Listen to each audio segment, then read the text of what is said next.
anggaran-anggaran yang ada di Kabupaten Kudus pun masih terdiskriminasi seperti orang HIV/AIDS juga terdiskriminasi. Tidak banyak kepedulian para pemangku kebijakan untuk ayo segera bagaimana kita ini membentengi Kudus supaya Kudus tetap masyarakatnya tetap sehat. Assalamualaikum warahmatullahi wabarakatuh. Semangat pagi sahabat ISK dimanapun kita berada. Masih bersama Kang Fikri di podcast ISK.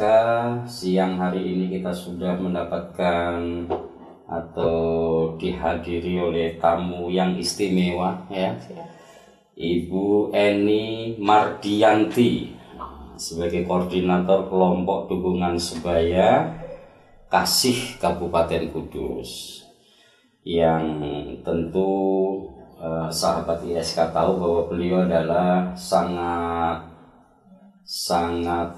peduli dengan HIV/AIDS ya, sebagai spesifikasi kepeduliannya, dan beliau adalah Vice Manager HIV/AIDS Kabupaten Kudus. Kalau profesinya biasa ibu rumah tangga. Tapi begitu getol di mana-mana, setiap ada hal-hal yang berhubungan dengan HIV/AIDS ini pasti ada Mbak Eni Mardianti. Mungkin sebagai awal Mbak, tidak mudah ya ketika kita memberikan pemahaman kepada masyarakat terkait dengan mungkin ya penyebaran dan pencegahan virus AIDS ini. Pengalaman Mbak Eni selama ini? Jadi 12 tahun saya ada di gerakan HIV/AIDS ini, terutama untuk pencegahannya, juga untuk pendampingan penderitanya, ODA itu orang dengan HIV/AIDS, maupun dengan ADA itu anak dengan HIV/AIDS, bahwa masyarakat belum semuanya memahami apa sih itu penularan HIV/AIDS, karena memang masih terkait stigma dan diskriminasi, bahwa orang yang HIV itu pasti moralnya pasti karena secara sosial, apalagi ketika kita bicara tentang HIV/AIDS di sisi ekonomi. Orang yang sudah sakit, yang sudah kena AIDS, secara otomatis tidak bekerja, dan di sana secara perlahan turun ekonomi keluarga. Ketika ekonomi keluarga sudah menurun seperti ini, artinya semua sisi, baik di tingkatan sosial, budaya, maupun pendidikan, gizi keluarga akan juga menurun. Untuk itu kenapa orang dengan HIV/AIDS masuk di kategori PMKS, penyandang masalah kesejahteraan sosial. Poksi itu ada di bidang sosial di Dinas Sosial Kabupaten Kudus. Walaupun sampai hari ini belum ada suatu gerakan yang real untuk teman-teman ODA di Kabupaten Kudus dari Dinas Sosial. Lalu untuk pencegahan penularan HIV/AIDS, anggaran-anggaran yang ada di Kabupaten Kudus pun masih terdiskriminasi seperti orang HIV/AIDS juga terdiskriminasi. Jadi tidak banyak kepedulian para pemangku kebijakan untuk ayo segera bagaimana kita ini membentengi Kudus supaya Kudus tetap masyarakatnya tetap sehat tanpa ada virus HIV/AIDS. Nah, dalam proses ini, kalau saran saya adalah screening sebanyak-banyaknya orang yang produktif, karena HIV/AIDS di Kabupaten Kudus hampir 67 sampai 69 adalah pada usia produktif. Usia 20 sampai usia 50 tahun itu mencapai 69,1. Kalau kita melihat dari bonus demografinya hampir sama. Bonus demografi itu kan usia produktifnya tinggi. Nah, di sini HIV/AIDS-nya juga tinggi di usia produktif. Bagaimana supaya Kudus tetap sehat? Ya monggo nanti pemangku kebijakan di Kudus juga harus ikut berperan dan wajib berperan bagaimana supaya HIV stop pada tahun 2027. Karena program nasional itu tahun 2027 tidak ada lagi kasus HIV AIDS baru. Sehingga jadi, tahun 2020 betul-betul bebas dari HIV AIDS. Mungkin selama ini pengalaman Mbak Eni Mardianti ya bersama kawan-kawan, ada berapa orang tim? Untuk relawan saat ini baru ada 3 orang. 3 orang ya. 3 orang ini pun terfasilitasi oleh DKK. Jadi honor mereka dari DKK, honor itu untuk 15 hari kerja. Padahal mereka bekerja hampir tiap hari dan 20 jam karena memang komunikasi kan tidak harus fisik juga, tetapi kita punya satu grup. Grup di situ isinya anggotanya adalah teman-teman yang positif HIV, sehingga bisa saling bertanya, saling sharing di dalam grup itu, tidak harus secara fisik, apalagi dalam kondisi masa pandemi seperti ini.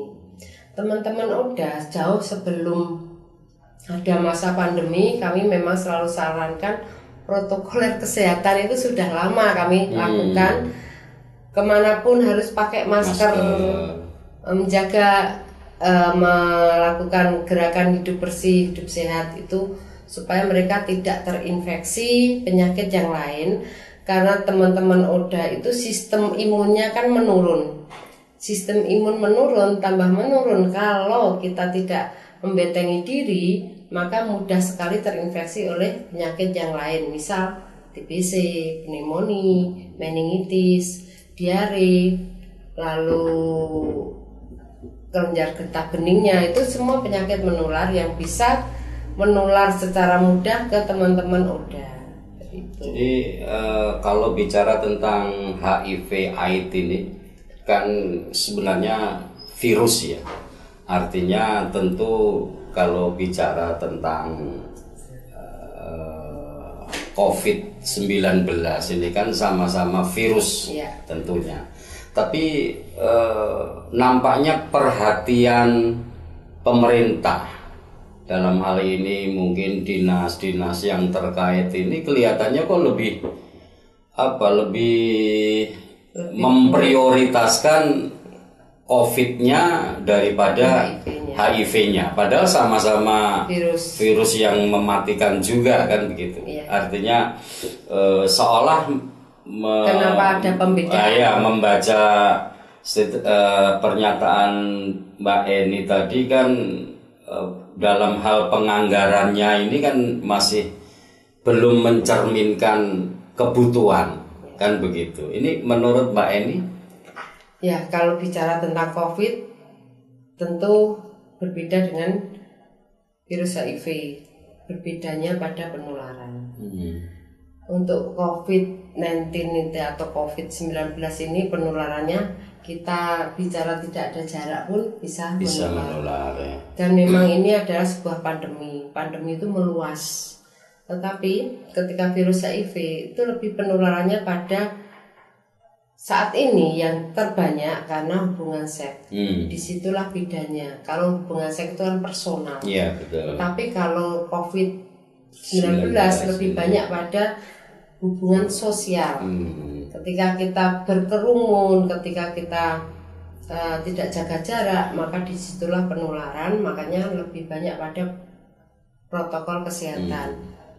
Untuk HIV pun harus menerapkan protokol kesehatan karena memang dari dulu pun yang namanya TB itu mudah sekali menular lewat droplet atau udara, karena bakteri itu lebih mudah menular lewat udara.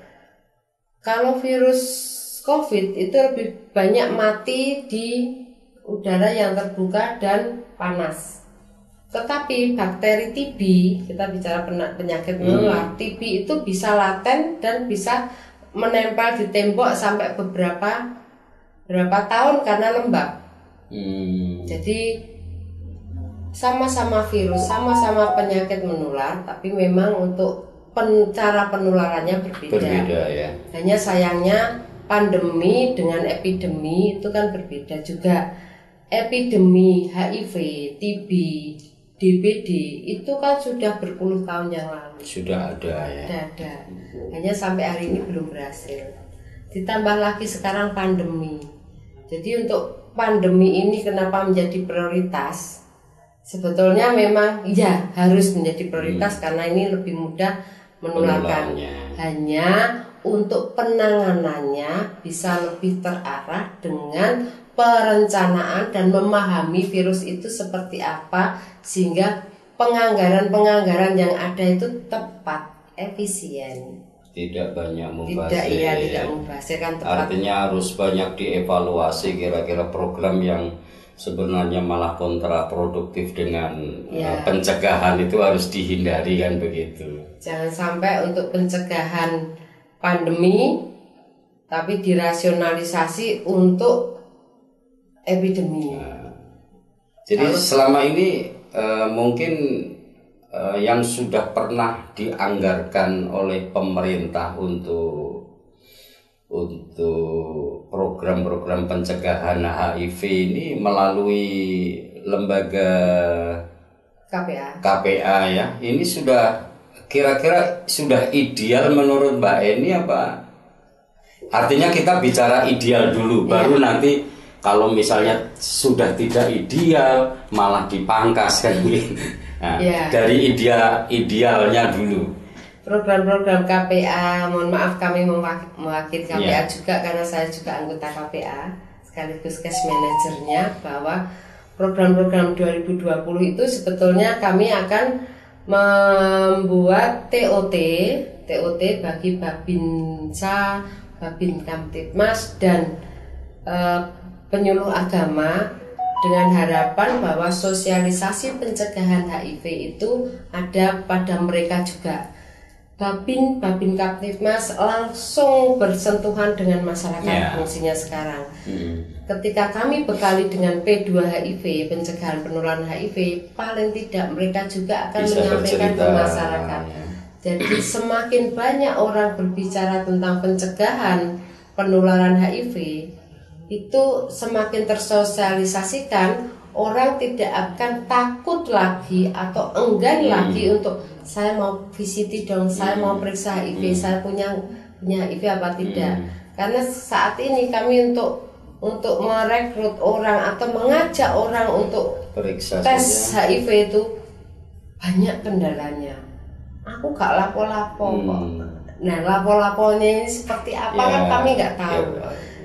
Anak kecil yang tidak bisa ngapa-ngapain pun bisa positif HIV karena mereka tidak lapo-lapo loh kan itu.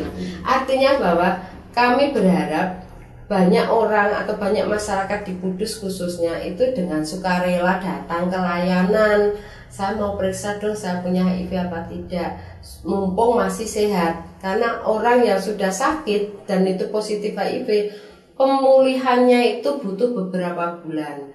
Disinilah runtuhnya ekonomi keluarga ketika kepala keluarga itu jatuh sakit. Bagaimana dengan sekolah anak-anak? Bagaimana dengan gizi keluarga, sosial ekonomi dan lain sebagainya. Mencegah dan sedini mungkin berani untuk tes HIV. Padahal untuk bisa membuka orang yang mungkin katakan misalnya dari kepala keluarganya dulu yang kena, maka yang terperiksa ini rentetannya kan jauh ya. Artinya bapak ini punya istri, istrinya bagaimana, punya pacar apa tidak, seperti ini sampai di mana itu untuk mendeteksi penularan HIV ke pasangan ya. Namanya notifikasi pasangan. Jadi pasangan kita tidak bicara tentang itu pasangan sah atau pasangan tidak sah. Yang penting berhubungan seks ya. Pasangan seks ini kita bicara. Misalnya Bapak Andi tadi, Bapak Andi ini sudah sakit, mondok di rumah sakit, opnam di rumah sakit positif HIV. Maka yang perlu kita tracking dalam bahasa keren di pandemi sekarang ya, yang perlu kita dekati untuk dites HIV adalah istri. Istri, apakah istrinya ini positif apa tidak? Kalau istrinya positif, maka kita akan mencari masihkah punya balita. Karena tadi virus HIV kan ada di cairan darah, cairan kelamin, dan ASI. Ya. Ketika anak ini positif, artinya anak ini diberikan ASI oleh ibunya. Oh, ibunya yang positif tadi ya. Kalau ibunya negatif, selesai, putus mata rantainya sudah putus. Dari ibu. Tetapi kalau si bapak ini istrinya positif, ya ke anaknya yang usianya di bawah 10 tahun. Jadi itu yang lebih ini lagi, bahwa lebih memprihatinkan sebetulnya ketika kami menemukan anak-anak muda yang belum menikah dan usia mereka 19 tahun, 17 tahun, 23 tahun, mereka usia produktif tetapi sudah kena virus. Nah, pendekatannya sangat-sangat hati-hati karena mereka kebanyakan mungkir ya, mengingkari, saya nggak ngapa-ngapain, saya kena jarum suntik dan lain sebagainya. Jarum suntik dari mana? Karena narkoba sekarang itu kan ya bukannya apa-apa ya, ketika dalam kondisi ekonomi seperti itu, masa sih mereka memakai narkoba suntik yang begitu mahal? Mereka hanya beralibi saja. Nah, ketika kami gali, perlu waktu yang agak panjang. Gali ternyata mereka berhubungan seksnya sesama jenis. Kalau dibilang homoseksual itu, atau lelaki suka lelaki, atau men segmen, mereka dapat dari mana? Karena ternyata saat ini masih ngetren ya tentang men segmen itu, karena faktor risikonya ketika kami bertanya, faktor risikonya kan nggak ada kehamilan. Kalau mereka melakukan hubungan seks dengan pacarnya yang perempuan, maka ada kehamilan gitu. Nah, pemahaman seperti inilah yang kita sebagai orang tua, pemangku kebijakan harus betul-betul teliti dan mau dan mampu bagaimana menjaga generasi ke depan, anak-anak bangsa, harapan bangsa ini tetap sehat. Di mana bangsa itu kuat dan sehat. Disitulah negara akan menjadi kuat. Jadi kembali ke tadi, belum sempat dijawab Mbak Eni ya, terkait dengan aktivitas yang begitu luar biasa, butuh waktu panjang, butuh apapun untuk mendampingi mereka yang kebetulan positif ya, terkait dengan campur tangan pemerintah tadi, kepedulian tentang anggaran. Jadi yang sudah diprogramkan ini tadi Babinsa, Babin Kantip ini sedianya mau di TOT ya, training of training ya. Sudah berjalankah itu? Atau karena dipangkas tadi kemudian akhirnya menjadi jadi belum.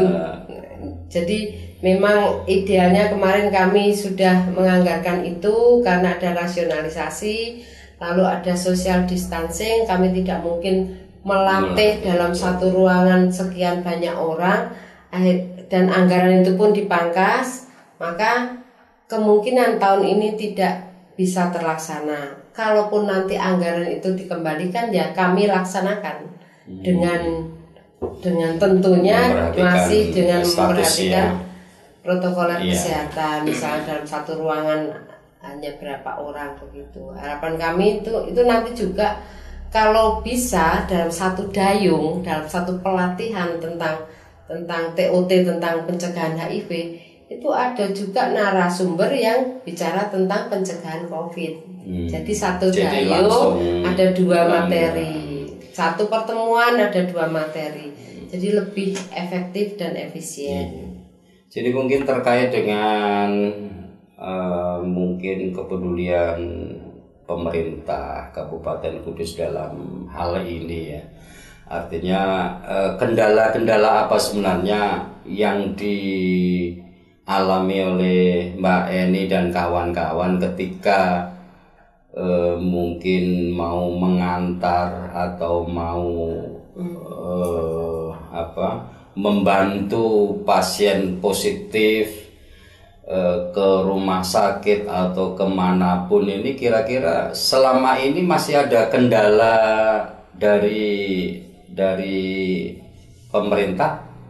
Kalau kendala kami dalam hal pendampingan itu sebetulnya ada, tetapi bisa teratasi. Jadi kami mengadvokasi ke layanan dalam hal ini di DKK bahwa ODA itu masuk dalam kategori PMKS. PMKS itu nanti masuk di tanggung jawab negara. Untuk itu teman-teman dari ODA yang belum mempunyai BPJS, kami mintakan itu di BPJS karena ini skala prioritas. Oh gitu ya. Karena ini undang-undang yang bicara. Jadi kami mengadvokasinya itu sehingga mereka masuklah di kepesertaan BPJS. Itu sudah ya, non bayar itu ya. Di PPI-nya. Di PPI-nya ya. Jadi difasilitasi oleh DKK. Lalu untuk rujukan-rujukan keluar, ketika teman-teman obat-obatan HIV atau ARV yang ada di Kudus itu tidak ada, kami akan merujuk keluar oleh para medis atau layanan, dirujuk ke Karyadi. Itu pun terfasilitasi oleh DKK dalam hal mobilisasi. Hanya mobilisasinya 1 bulan itu 2 kali. Kami ada yang ke Semarang itu sekitar 110 sampai 114 orang. Kami mendapatkan fasilitas 2 kali. Entah begitu, kami mengucapkan banyak terima kasih, tapi kami masih bisa memfasilitasi teman-teman, mendampingi teman-teman. Yang perlu diperhatikan adalah segera mungkin dilakukan rapid test secara massal. Itu ya harapan ke depannya.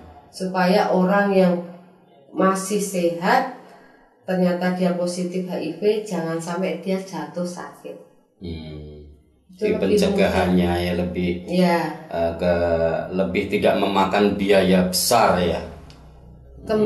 Saya lupa. Kembali lagi tadi masalah TOT bagi penyuluh agama.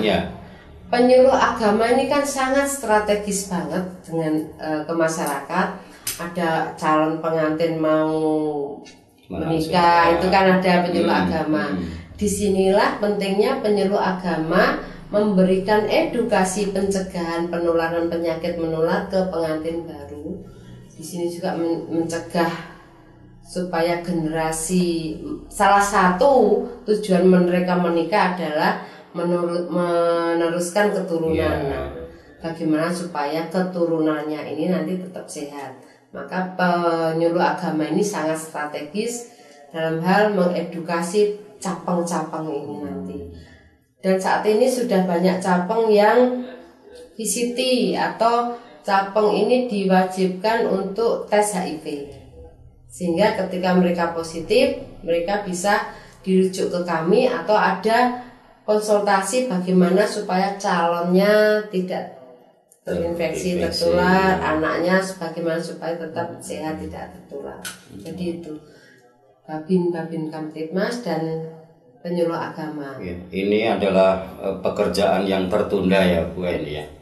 Artinya ketika program itu sudah direncanakan, kemudian tidak hanya penganggarannya yang kena embargo pangkas tadi, tapi situasi yang mungkin belum memungkinkan. Mudah-mudahan saja mungkin di tahun berikutnya lebih cepat, lebih baik, karena ini termasuk program yang sangat luar biasa karena minimal bisa membantu sosialisasi terkait dengan mungkin yang berhubungan dengan AIDS itu sendiri kan begitu. Memang kami sebetulnya niat kami dari awal adalah membantu pemerintah dalam hal pencegahan penularan penyakit menular, karena tidak mungkin pemerintah itu berjalan sendiri.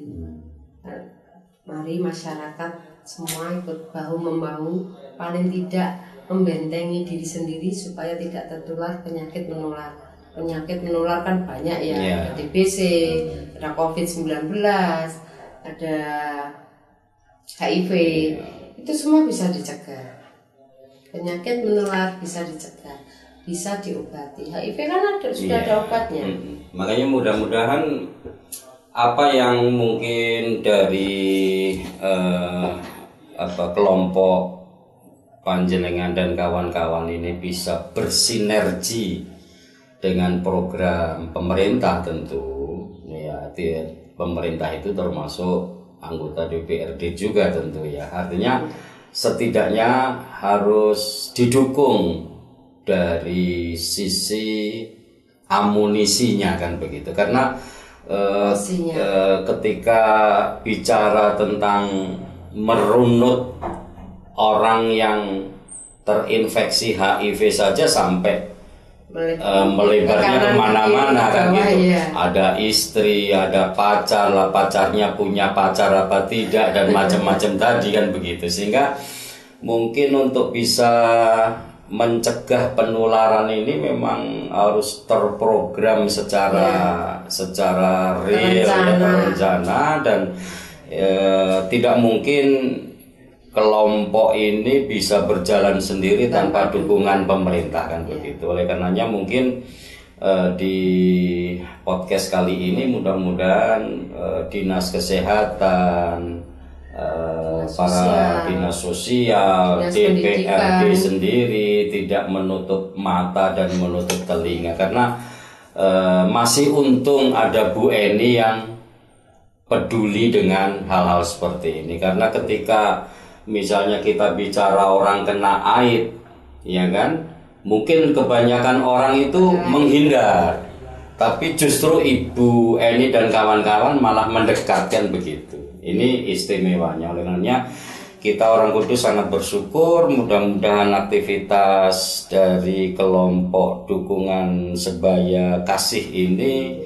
tetap eksis, tidak loyo karena mungkin hal-hal yang tidak tambah anggotanya. Bukan begitu. Jadi paling tidak program pemerintah Republik Indonesia yang di tahun 2027 Indonesia harus bebas penularan HIV AIDS ini bisa dimulai dari Kudus sedini mungkin.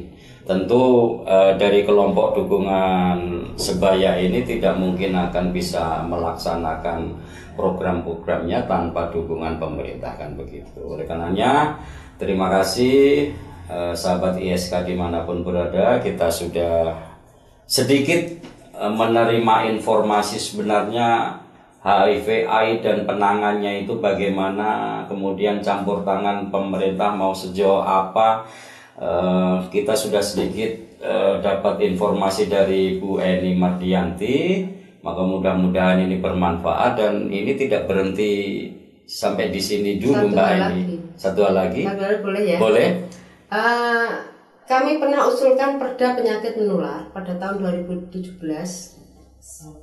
DPRD periode yang lalu sudah masuk balik ya. Namanya sudah masuk prioritas pembahasan, tetapi nggak tahu digugurkan. Tahun 2019 juga begitu, tahun 2020 ini nggak tahu apakah memang perda penyakit menular di era pandemi maupun untuk epidemiologi di penyakit menular ini menjadi prioritas perhatian mereka. Kalau sudah ada cantolan perda, makanya tidak bingung lagi ya. Iya, kan sudah ada. Karena ada negara hukum itu kan sudah ada bingkainya, sudah ada payung hukumnya, sudah ada alas hukumnya. Nah, sudah ada payung hukumnya, tinggal kita melaksanakan. Jadi tidak ada saling lempar tanggung jawab. Ini satu hal PR untuk anggota DPRD Kabupaten Kudus, ada usulan perda penyakit menular yang perlu diprolegkan ya. Perlu disegerakan karena supaya nanti untuk hal-hal yang berkaitan dengan pencegahan ini bisa tertangani dengan sistematis kan begitu. Terima kasih Bu Eni dan sahabat ISK dimanapun Anda berada.